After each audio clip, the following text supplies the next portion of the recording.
You know moneyness. You know in the money and out of the money. Let's put that to work for finding the max gain and max loss on call options. I'm Brian Marks, the president of Notman Marks Financial Training, and this is The Vault. What we don't want you doing on the Series 7 is memorizing formulas for options. You'll spend so much time memorizing formulas that you don't have time to learn anything else. I'm going to show you a method to find the max gain and max loss for any options question on the exam. Same exact organized approach. The one thing you have to know is when is an option in the money and out of the money. A call option is in the money when the market value is above the strike price.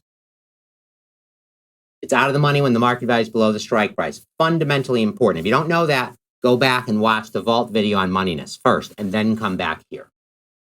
Once you know that, move on. So here we go. We're going to buy one ABC July 40 call at 7. As we talked about with moneyness, if you own an option, if you buy an option, you want it to be in the money. Anybody who owns an option, if you buy an option, you want it to be in the money. When are call options in the money? When the market value goes up. So therefore, your position here is bullish. This is the key. Any options question on the exam, if you want to find the max gain and max loss, you got to know if you're bullish or bearish. And that changes a little bit from position to position, how to find it. I'm going to show you that. The rest of it is exactly the same for every single position. Once you know bullish or bearish here, once you know this, you are good to go. So we are bullish. We are bullish. So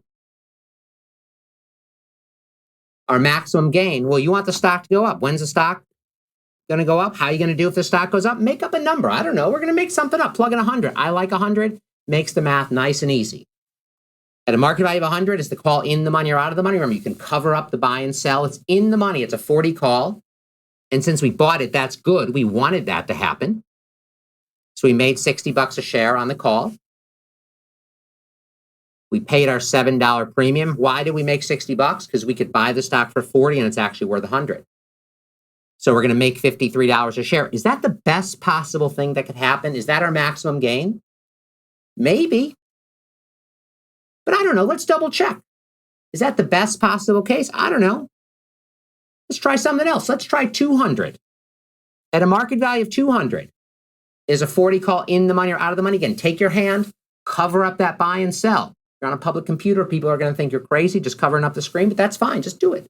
40 calls in the money when the market value is above the strike. And since we bought it, that's good. So we make 160 on the stock. We can buy it for 40. It's worth 200. We paid our $7 premium. We make 153 a share. So what do you think will happen if the stock keeps going up? We're going to keep making money. So what is our maximum gain? It is unlimited. It is unlimited.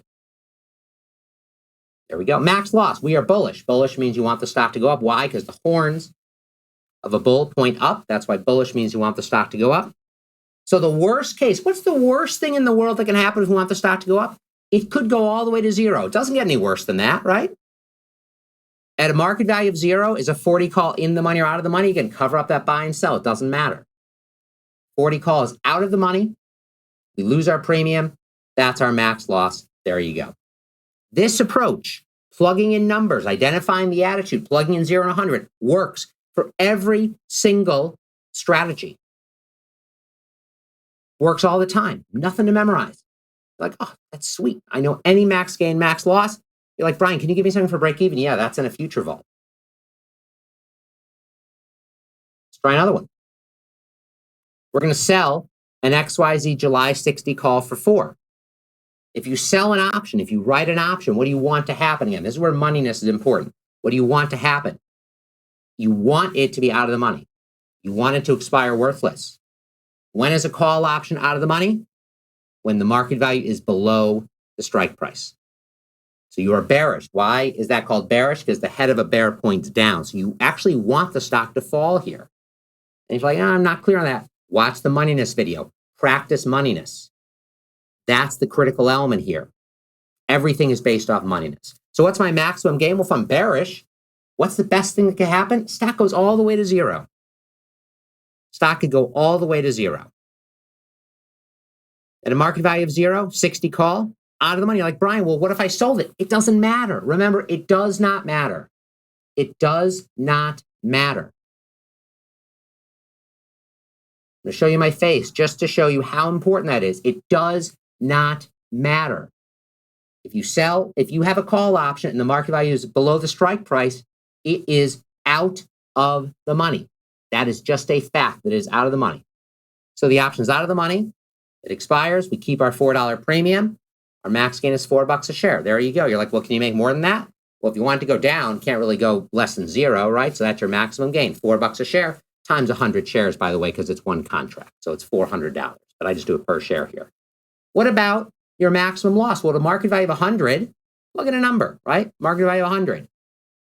Cover up the buy and sell. Cover up the word right. A 60 call, if the stock goes up, is it in the money or out of the money? It is in the money. A call option is in the money when the market value is above the strike price. Now, the fact that I sold it, though, it's still in the money, but it sucks. We are on the wrong side of the trade because we are forced to deliver the stock for 60 and get it in for the market for 100. So the fact that we sold it, it is still in the money. Doesn't change that, but it changes deeply how we feel about it. That is bad. We are on the wrong side of the trade. We didn't want anything to happen. And you know what? Unfortunately, something happened. So we're not that happy. So we lose $40 on the stock. We collected our $4 premium. We lost 36. Is that the worst that could happen? I don't know. Let's double check. What if the stock goes up to 200? Market value 200, it's deep in the money and it deeply sucks. You sold it, you're on the wrong side of the trade. You got to get it for 200 to deliver it for 60. So you lost 140. We're not so happy about the premium. We collected our $4 premium, but we're still not that happy about it. We lost 136. What do you think is our maximum loss? What happens if the stock keeps going up? You get sadder and sadder. I'll spare you another sad face. You get sadder and sadder. So my maximum loss is unlimited. My maximum loss is unlimited. This is called a naked call option. It's very, very risky.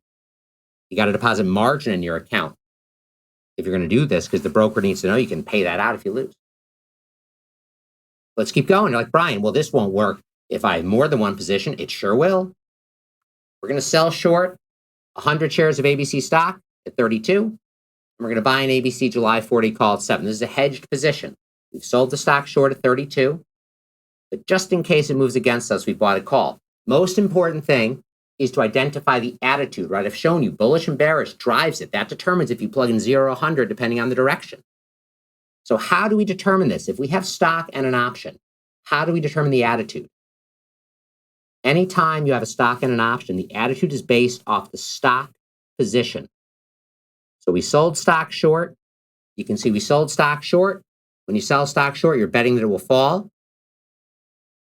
So you're bearish. We have a bearish view here. We are bearish. So we want the stock to fall. So my maximum gain is if the market value goes all the way to 0. Nice, easy, market value 0. That's the best possible case. You want it to fall, it goes to 0. You're having a party. Maybe something weird has happened in the economy or this company, but you sold it short. You thought that might happen. So now I'm going to take my first position, second position, premium. Nice, organized, technical approach. First position, I sold it short at 32, so I'm pretty happy. I make $32 a share. Second position, it's a call option. Let's apply our moneyness. Market value 0, 40 call. You cover up that buy and sell. It is out of the money. Again, you see why moneyness is so important. Knowing moneyness is so important. We paid our $7 premium. We make $25 a share. That's our maximum gain, right? If you want it to go down, it can't get any better than that. Maximum loss. Well, I want it to fall. If it goes up, I'm going to lose. So what do you want to plug in? You guessed it. Plug in 100. Makes the math nice and easy. At a market value of 100, you sold the stock short for 32. You sold it short for 32. It went up. That's bad. If you sell stock short, you're betting that it's going to fall. Went up to 100. So you're going to lose $68 on the short stock. The call is in the money. It's a 40 call. It's in the money, right? Because the market value is above the strike. Again, knowing in the money, out of the money, so important. We bought it, that call, so that's good. When you buy an option, you want it to be in the money. So we're on the right side of the trade, right? We bought it for 40. Now we're saying the stock's worth 100. So we make $60. We make 60 bucks. We paid our $7 premium and we lose 15. You might say, well, Brian, is that the worst that can happen? Couldn't it be unlimited like you just showed me? I don't know. Let's find out. I mean, I do know, of course, but let's find out. Is that the worst case? I don't know. Let's plug in a market value of 200. At a market value of 200, we're in bad shape on the short position. We sold the short for 32. Now the stocks were at 200. We're at 168 on the short stock. The call is deep in the money and we bought it, so that's good, right? We make 160 on the call. We paid our $7 premium. And look at that. We lost 15 bucks. So what do you think? Like, Brian, I still don't believe you. All right, plug in 1,000, plug in 1,000,000. You will never lose more than $15 on this position.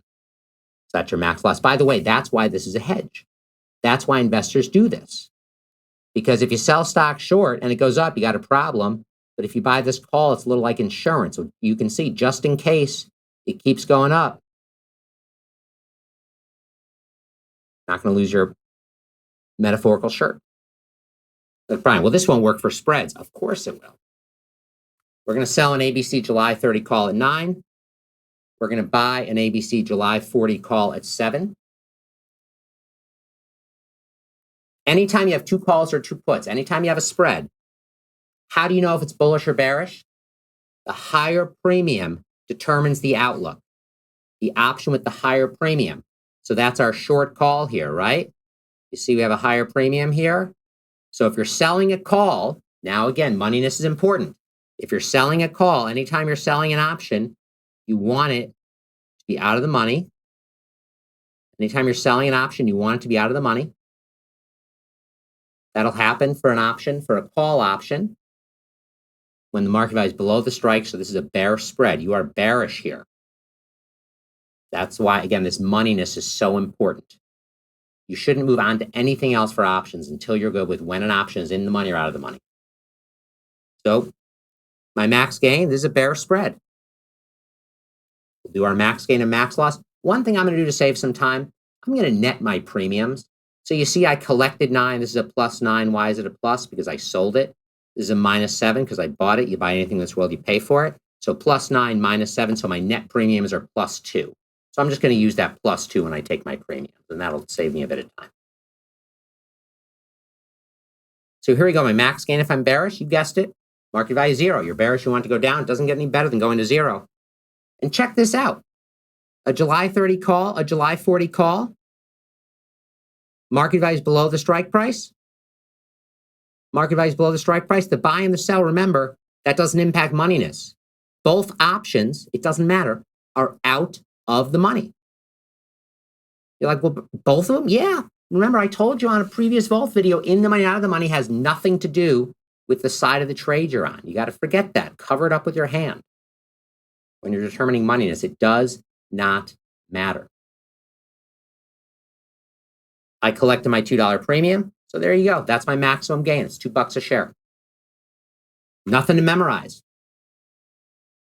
Nothing to memorize. Same, organized. Here you're doing spreads. You're doing spreads. Didn't even know it. Maximum loss, well, we're bearish. We're going to lose if it goes up. Plug in 100. You guessed it. And again, we'll evaluate each position. So the first one, you want to take this slowly. First position, a 30 call.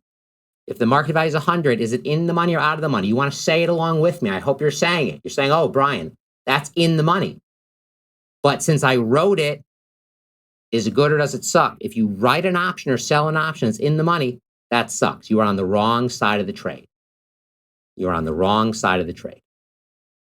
Second one, it's in the money and we're on the right side of the trade. So we make 60 bucks. So the first one, we lose from 30 to 100. The second one, we profit from 40 to 100. Collected our $2 in premiums. We lose $8 a share. There you go. That's your max loss. Nothing to memorize. No formulas, no tricks, no tables, no T-charts. You're just plugging in numbers. We are plugging in numbers. This works for any options question on the exam. Like, Brian, does it work for puts? Of course it works for puts. Go on and watch my Vault video on that. Like, Brian, I love this. This is amazing. How do I practice? check out our options worksheets in the training center. We have tons of options worksheets. You can just practice this over and over and over again. And it gives you so much confidence. Because right now, if you're like, Brian, I'm afraid of every options question on the test. You do this, you're going to love every options question on the test. And that just has a halo effect on your overall performance. Thanks for joining us today. Continue on with the vault, and good luck with your study. Have a great day.